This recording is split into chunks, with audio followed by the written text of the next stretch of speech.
Au village de Kepembe, niché à l'ombre de baobabs géants, le rythme frénétique des djembés dissipait la chaleur du crépuscule.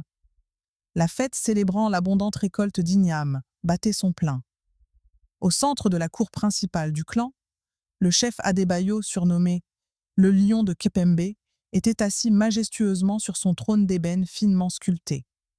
C'était un homme respecté, père d'innombrables enfants.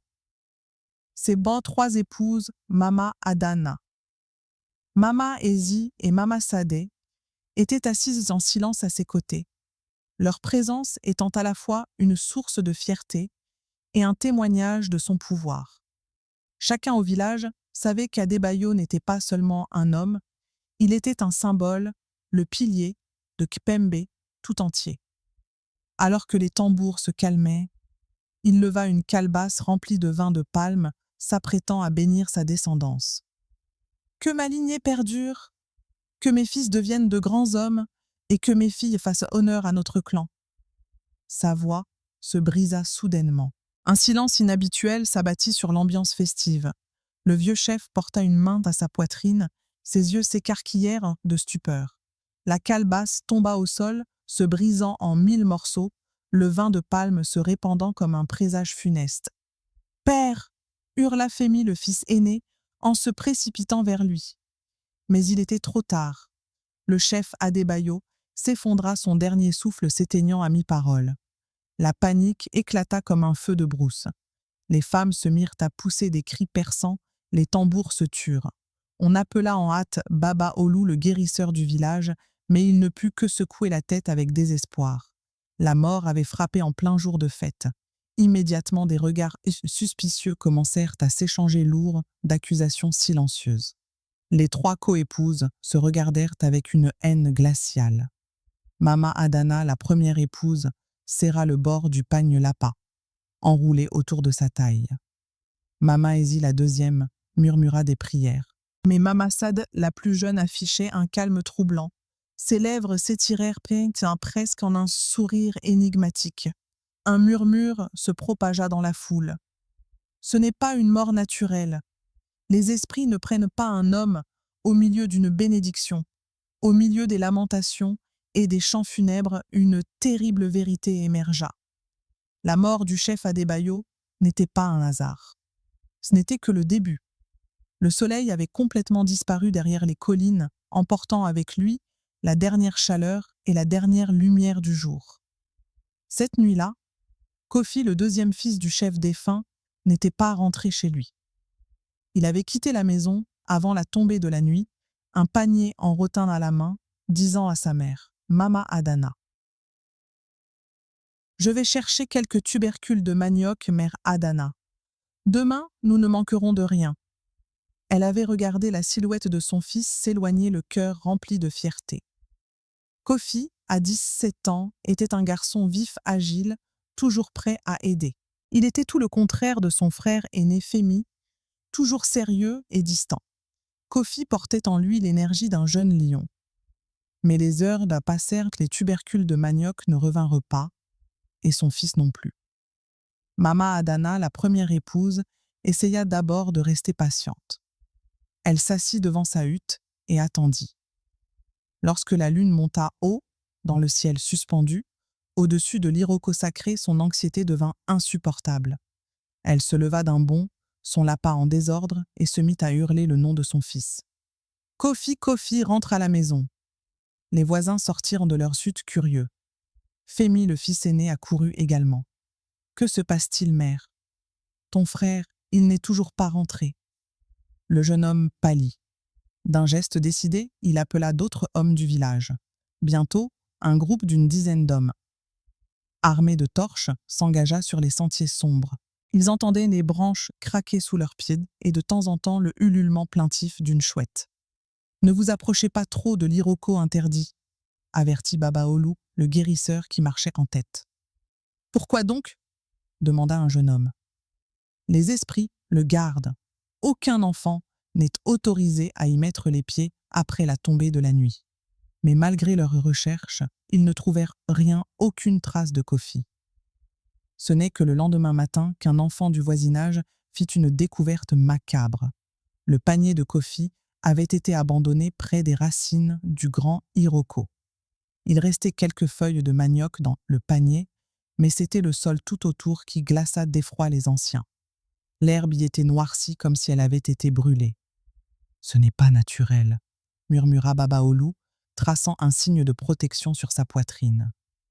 Mama Adana s'effondra hurlant de désespoir au milieu de la foule. Les autres femmes la relevèrent des larmes coulant également sur leurs joues. Très vite, les accusations commencèrent à fuser. « C'est sûrement Mama ici. Elle a jeté un sort sur le garçon pour que ses propres enfants en profitent, » cria une vieille voisine. « Non, » rétorqua une autre. « Je dis que c'est Mama Sadé. Depuis la mort du chef Adebayo, elle sourit trop. Une veuve ne sourit pas comme ça. » Les deux femmes protestèrent. Les coépouses se regardèrent comme des lionnes prêtes à s'entre-déchirer. Femi, le fils aîné, tenta de rétablir l'ordre, mais sa voix manquait de l'autorité de son père décédé. Ce soir-là, alors que tout le village était rassemblé pour la veillée, une chose étrange se produisit. Tandis que le feu de camp crépitait, un rire d'enfant retentit, soudainement, mais personne ne savait d'où il venait. Les hommes se levèrent d'un bond, ils firent dans le tour de la concession familiale, fouillant chaque recoin. Mais il n'y avait rien. « Ce n'était pas un simple rire, » dit Baba Olu, sa voix s'assombrissant. « Ce n'était pas un rire humain. » Et tout le monde comprit que la mort du chef Adebayo n'était pas la fin du malheur. C'était le début d'une série de tragédies qui allait engloutir toute la lignée Adebayo. Le village de Kepembe ne connut plus jamais de sommeil paisible après la disparition de Kofi. Quelques jours plus tard, des événements étranges commencèrent à se produire, semant une peur encore plus grande que la mort du chef. Un matin, on retrouva le coq sacré du clan Adebayo, mort au milieu de la cour, la gorge proprement tranchée. À côté du cadavre de l'animal, de minuscules empreintes semblables à celles d'un enfant menaient directement vers l'Iroko interdit. Le lendemain matin, ce fut au tour des chèvres d'être découvertes mortes, leur corps desséché, comme si tout leur sang avait été aspiré. Les villageois commencèrent à parler à voix basse. « Ce sont les esprits qui réclament des sacrifices, » murmura l'un. « Non, c'est la jalousie des coépouses. Elles utilisent les enfants des autres comme offrandes, » répondit un autre homme, son regard se tournant vers la concession du clan Adebayo. La peur et la suspicion se propagèrent comme une épidémie. Dans la cour des Adebayo, la tension était devenue insupportable. Mama Adana, la mère inconsolable, accusa ouvertement Mama Essi, la deuxième épouse. « Tu as toujours été jalouse de mes enfants. Maintenant, tu m'as volé mon fils. » Mama Essi, le regard acéré comme un couteau, rétorqua. « Femme jalouse, tu oses m'accuser. As-tu oublié que mes propres enfants ne dorment plus en paix? » Toutes les nuits, ils hurlent, disant qu'ils entendent des pas dans leur chambre. Pendant ce temps, Mama Sadé, la plus jeune épouse, se tenait dans un coin, observant silencieusement les deux autres se déchirer. Son silence était plus inquiétant que les cris. « Cette fille a le cœur trop froid, » murmura une voisine. « Elle ne pleure pas, c'est une sorcière. » Puis un soir, le rire revint. Cette fois, ce n'était pas un rire solitaire. On entendit aussi des chuchotements, comme plusieurs voix superposées, à la fois enfantines et étrangement graves. Les hommes se précipitèrent dehors, avec des torches encerclant la concession. « Montrez-vous » rugit Femi, le fils aîné, sa voix, essayant d'être ferme, mais ne pouvant cacher un tremblement. Un vent violent souffla soudainement, éteignant plusieurs torches à la fois. Et dans cette obscurité, les voix résonnèrent clairement. « Femi !» Le jeune homme tourna la tête dans toutes les directions, le cœur battant à tout rompre. Il n'y avait personne, pas une ombre. Seulement l'obscurité et ces voix invisibles qui l'appelaient par son nom. Le lendemain, les anciens décidèrent qu'ils devaient agir. Ils convoquèrent de Baba Olu, le vénérable guérisseur. Baba Olu arriva au crépuscule, alors que le ciel était teinté d'un rouge sang. Il entra dans la cour, posa une corne de buffle remplie de poudre rouge sur le sol et commença à psalmodier d'anciennes incantations. sa voix résonnait se mêlant au sifflement du vent dans les feuilles. Puis soudain il s'arrêta. Le silence s'installa. Sa voix s'éleva ferme et claire, dominant tous les autres bruits. Le mal est dans cette maison même du clan Adebayo. Il ne vient pas de l'extérieur. C'est l'un des enfants qui porte en lui les ténèbres. Un frisson parcourut l'échine de toutes les personnes présentes. Femi osa demander « Mais de quel enfant s'agit-il » Baba Olu leva lentement un doigt, le pointant vers les enfants qui se serraient les uns contre les autres par peur. Son regard était transperçant l'âme de chacun. C'est celui qui rit quand les autres pleurent. C'est cette nuit-là, personne dans le clan Adebayo ne put fermer l'œil. Chaque enfant devint un suspect. Chaque souffle, chaque petit bruit dans la nuit devenait terrifiant. Les trois coépouses veillèrent leurs yeux ne quittant pas leurs propres enfants, cherchant un signe quelque chose d'anormal. Mais au fond d'elles-mêmes, elles savaient toutes que les paroles de Baba Olu n'étaient pas une vaine menace. Le mal ne s'arrêterait pas à Kofi. Il ne faisait que commencer son festin. Et le plat principal était toute la lignée Adebayo. La prophétie de Baba Olu fut comme une lame qui trancha le lien déjà fragile du clan Adebayo. Un silence terrifiant s'abattit sur la cour. Mais ce silence fut bientôt déchiré par un cri de rage. Mama Adana, la première épouse aux yeux rougis par les larmes, se précipita au milieu de la cour. Elle n'avait plus le calme d'une première épouse. La douleur de la perte de son fils l'avait transformée en une bête blessée. Son doigt tremblant pointa directement sur Mama Sad, qui gardait toujours son expression impassible et glaciale. « C'est toi qui m'as pris, mon fils !» hurla Mama Adana, la voix rauque. « Tu veux ma place, tu veux que ma lignée soit anéantie pour que ton fils puisse tout prendre. » Mama Sad esquissa un sourire méprisant, un sourire froid et dédaigneux. « Tes larmes ne laveront pas ta jalousie, Adana. Ton fils n'a pas disparu de ma main. Ce sont les ancêtres qui ont décidé de son sort. Peut-être parce que tu as offensé ton mari avant sa mort. » Accuser une coépouse d'avoir offensé le chef défunt était une attaque directe à son honneur. Mama Adana poussa un cri sauvage. Elle attrapa une jarre en terre cuite posée au sol avec l'intention de la lancer au visage de Sad. Mais Mama Ezi intervint à temps, se plaçant entre les deux femmes. « Assez. La personne à accuser n'est pas Sad, mais toi, Adana. Ton fils a disparu parce que tu as mêlé ton sang aux ténèbres. » Les voisins présents restèrent bouche bée, se couvrant la bouche de leurs mains, avec horreur. Accuser une femme d'avoir pactisé avec les forces obscures revenait à la jeter sur le bûcher des sorcières. Dans un coin de la cour, les enfants assistaient à toute la scène.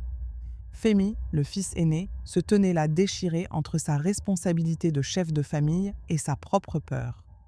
Ses jeunes frères et sœurs sanglotaient en voyant leur mère s'entre-déchirer. Puis soudain, un clac sec retentit interrompant les cris. Quelque chose était tombé du lapin de Mama Adana.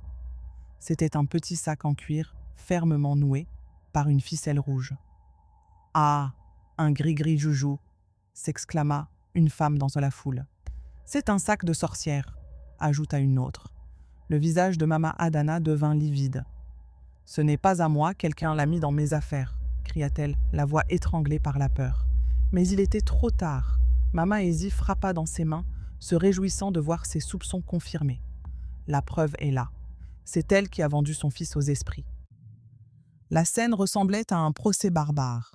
À ce moment précis, Baba Olu, le guérisseur, revint dans la cour. Sa voix s'éleva dominant le chaos. « Assez. Voulez-vous incendier cette maison avec le feu de vos querelles ?» Un silence relatif s'installa. Tous les regards se tournèrent vers lui. Baba Olu se pencha pour ramasser le sac en cuir, l'ouvrit avec précaution. À l'intérieur se trouvait un peu de cendre noire et quelques minuscules fragments d'os. Il referma le sac et déclara « Ce gris-gris est authentique, il sert à invoquer l'esprit des morts. » Il marqua une pause, son regard acéré balayant les trois coépouses. Mais ce n'est pas Adana qui le portait, ni Essie, et encore moins Sad. Alors qui ? demanda Femi en tremblant. Baba Olu leva la main pointant vers le groupe d'enfants, recroquevillés dans un coin. Le mal est passé par eux, l'un d'eux a été choisi, et jusqu'à ce que nous sachions lequel chacun de vos enfants est en danger. Les mères se précipitèrent pour serrer leurs enfants dans leurs bras, les étreignant avec une panique dans les yeux. Mais une question brûlait. L'esprit de tous. Quel enfant portait les ténèbres? Et dans le cœur de chacun, une certitude effrayante grandissait. La maison du clan Adebayo n'était plus une maison. C'était devenu un champ de bataille où les ténèbres avaient élu domicile. Pourtant, alors que la peur consumait toute la famille, un enfant semblait ne pas être affecté. C'était Dayo, le plus jeune fils de Mama Sadé. Alors que les autres enfants sursautaient la nuit réveillés par des cauchemars, Dayo dormait d'un sommeil profond sans rêve. Alors que de nombreux autres enfants tombaient malades de fièvres étranges, le corps du garçon restait sans ses yeux vifs. Les anciens, de plus en plus inquiets, commencèrent à murmurer « Ce garçon est protégé par les ancêtres.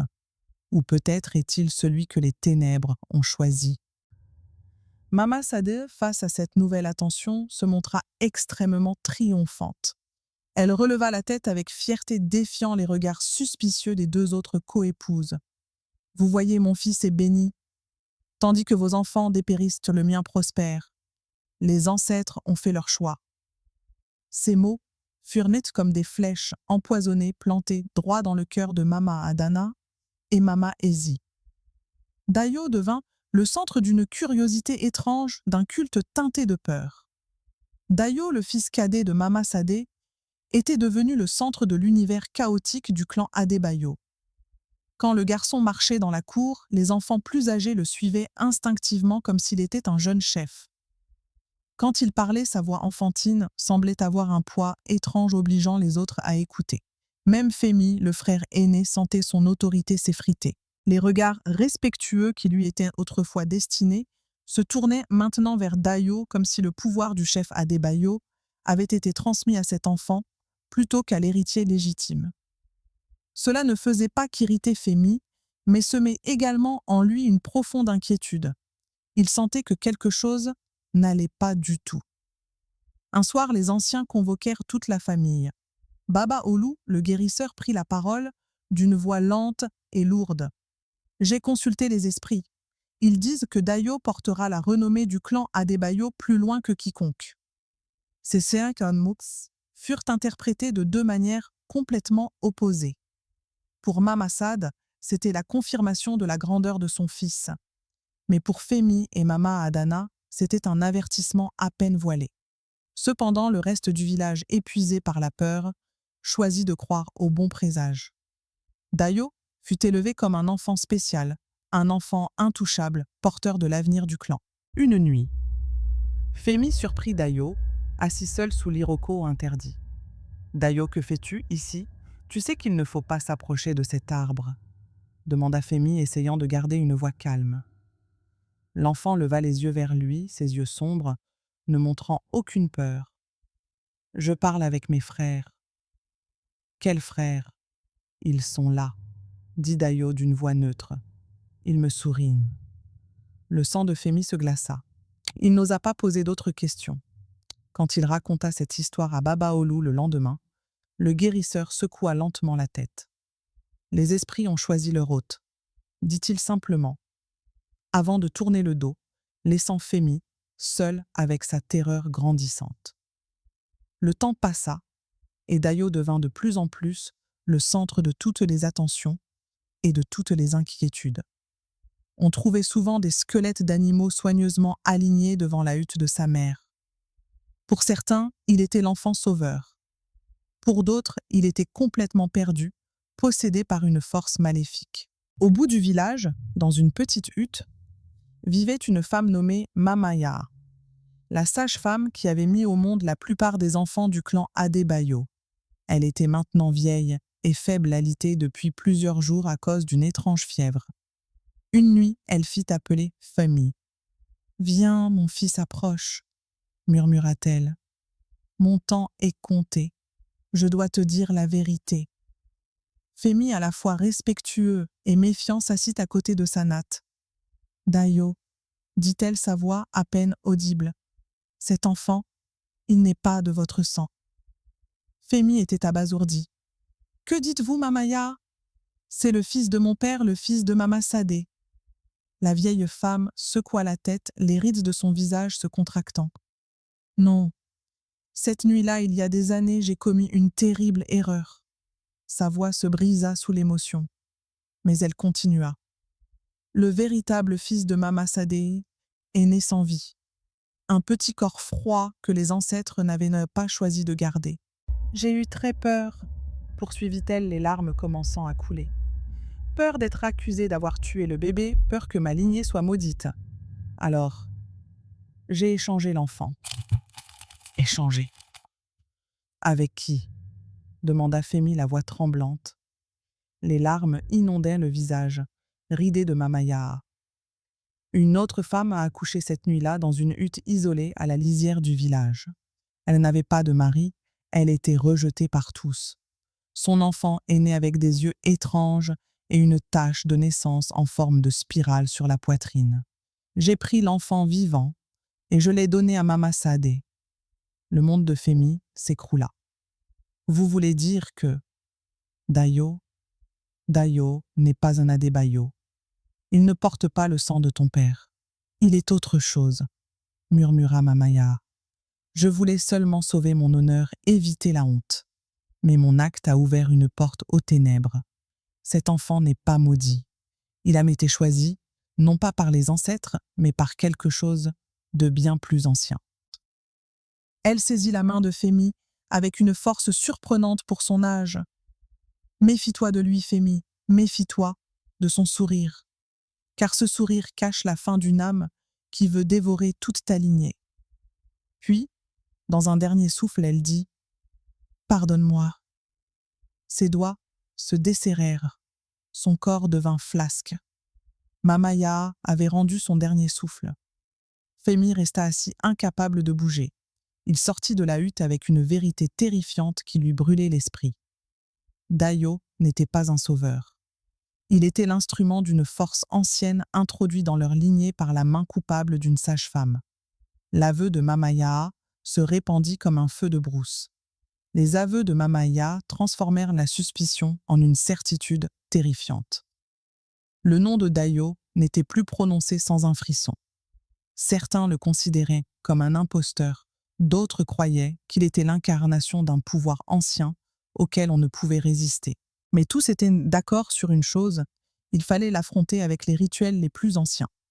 Les anciens décidèrent d'organiser un procès nocturne, une cérémonie réservée au cas où le monde visible et invisible se croisent.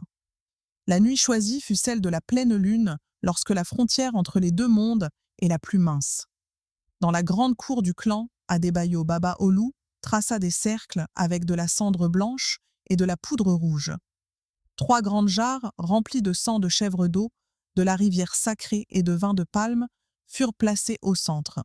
Toute la communauté s'était rassemblée silencieuse et tendue. Puis, on amena Dayo. L'enfant marchait avec un calme déconcertant. Il n'y avait aucune peur sur son visage, seulement une étrange assurance. Baba Olu leva les mains au ciel. « Esprite de nos ancêtres, nous vous invoquons. Voici l'enfant dont la lignée est mise en doute. Révélez-nous la vérité. » Il prit une poignée de poudre blanche et la jeta au sol. La poudre crépita comme des étincelles. Un vent violent se leva soudainement, faisant vaciller violemment la flamme des torches. Dayo restait immobile, les yeux fixés sur les anciens.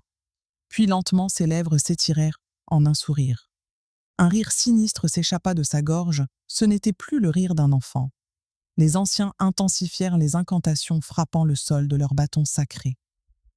Mais Dayo se contenta de lever la tête vers la lune et de dire d'une voix qui n'était pas la sienne. « Vous me traitez d'imposteur, mais je ne suis pas venu seul. Je suis le messager. Je suis la promesse de celui que vos ancêtres ont enchaîné. » L'une des 3 jarres se brisa soudainement, le sang de chèvre se répandant sur le sol. Baba Olu chancela sa poitrine, se soulevant, comme si une force extérieure prenait possession de son corps. Sa voix changea, devenant rauque et spectrale. Ce n'est pas un enfant, c'est l'instrument d'une entité. L'exil d'hier devient la vengeance d'aujourd'hui. Puis les yeux révulsés d'Ayo commença à raconter une histoire que seuls les ancêtres les plus lointains connaissaient. Il y a plusieurs générations, un homme nommé Zogu régnait sur le village. Il n'était pas un roi au sens traditionnel, mais un maître de la sorcellerie, un devin redoutable qui avait vendu son âme à des forces invisibles. Grâce à des sacrifices humains, il avait accumulé un pouvoir si grand que même les ancêtres tremblaient de le voir franchir leurs frontières. Pour l'arrêter, les ancêtres du chef Adebayo s'étaient unis. Au cours d'une nuit de sang et de tonnerre, ils piégèrent Zogu dans un cercle de feu et de chaînes forgées avec du fer mêlé de sel. Son corps fut consumé, mais son esprit refusa de disparaître. Alors les anciens récitèrent d'anciennes incantations et le scellèrent profondément sous terre, jurant que personne ne serait plus jamais autorisé à prononcer son nom. Mais Zogu, avant d'être scellé, avait juré de se venger. « Je reviendrai, et je dévorerai votre lignée, comme le feu dévore la paille. » Plusieurs générations passèrent.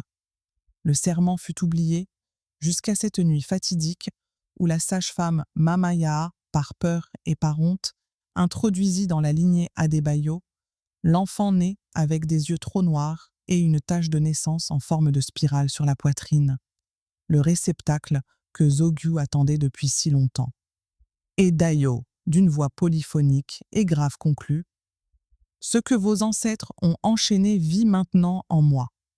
Je suis Zogu et je viens réclamer ce qui m'a été volé. » Des cris d'horreur s'élevèrent de la foule.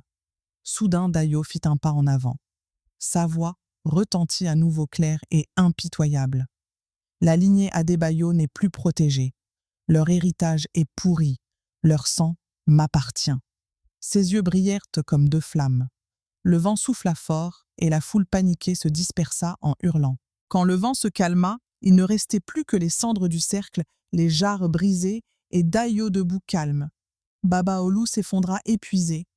« Le verdict a été rendu, » dit-il. Ce n'était pas un procès, c'était une condamnation. Femi, le visage livide, réalisa que le rituel n'avait pas pour but de révéler un mensonge. Il avait confirmé la pire des vérités. Dayo n'était pas seulement un enfant étranger. Il était le masque d'une entité revenue pour détruire toute leur lignée. Et désormais, plus rien ne pourrait l'arrêter. Personne ne connaissait le rituel qui avait scellé Zogu dans le passé. Femi savait qu'il devait agir. Il ne pouvait pas laisser l'héritage de son père être englouti. Cette nuit-là, Femi quitta sa hutte en silence. Une machette dans une main, une calebasse de vin de palme dans l'autre. Il marcha seul vers l'Iroko. Interdit là où Kofi avait disparu, là où tout avait commencé. Il savait que Dayo viendrait. Le prédateur aime toujours observer sa proie. Et comme prévu, Dayo apparut. Son sourire était large et cruel. « Te voilà enfin, grand frère. Es-tu prêt à t'agenouiller » Femi planta sa machette dans le sol, traçant un cercle autour d'eux. « Non, ce soir je ne m'agenouille pas. Ce soir je mets fin à ta faim. » Il versa le vin de palme sur le sol. Le vent se leva immédiatement. Des voix invisibles résonnèrent dans l'air, le rire des enfants perdus, se mêlant aux pleurs des esprits tourmentés. Dayo ricana. « Tu penses que ce cercle peut me retenir ? Je suis Zogu. Tes ancêtres m'ont enchaîné, mais j'ai brisé leurs chaînes. » Femi déchira un morceau de tissu de sa tunique. Il sortit un petit couteau et d'un geste décidé s'entailla profondément la poitrine. Le sang jaillit. Il s'approcha de Dayo, lui attrapa le bras. Dayo essaya d'utiliser son pouvoir, mais il ricocha comme sur un mur invisible. Il n'était plus le maître. La tache de naissance en forme de spirale sur la poitrine de Dayo se mit soudain à briller comme une plaie s'ouvrant de l'intérieur. Femi pressa sa propre blessure saignante contre elle. Son sang rouge se mélangea au liquide noir qui suintait de la tache. Le cercle tracé sur le sol s'enflamma. Les flammes s'élevèrent comme un mur de feu. « Non !» hurla la voix de Zogu à travers le corps de Dayo. « Tu n'as pas le droit, ton sang est à moi. » Mais Fémi, les larmes aux yeux, ne fit que serrer plus fort. Non, mon sang est le sang du clan Adébayo, et ce soir je le rends aux ancêtres. Dayo poussa un cri terrifiant. Le sol trembla. Fémi sentit ses forces l'abandonner, son sang coulant trop vite, mais il tint bon les yeux fixés sur Dayo, jusqu'à ce que le corps du garçon devienne flasque consumé de l'intérieur par l'entité qui l'abritait. Le vent se calma. Les flammes du cercle s'éteignirent. Fémi, à genoux sur le sol, récita une dernière prière. Puis il s'effondra son corps, se mêlant à la terre-mère. C'était le seul rituel que Fémi avait appris des anciens d'un village voisin quelques jours auparavant, et le seul moyen d'arrêter Dayo, le sacrifice volontaire. Le lendemain matin, les villageois trouvèrent les 2 corps sous l'Iroko. Dayo gisait immobile, la tache de naissance ayant disparu de sa poitrine. Et Fémi, un sourire serein sur les lèvres. Quand les parents goûtent à l'amertume, ce sont les enfants qui doivent serrer les dents jusqu'à la tombe. Celui qui cache ses fautes par peur transmettra finalement sa honte aux innocents. Le silence d'un seul peut devenir le fardeau de toute une génération.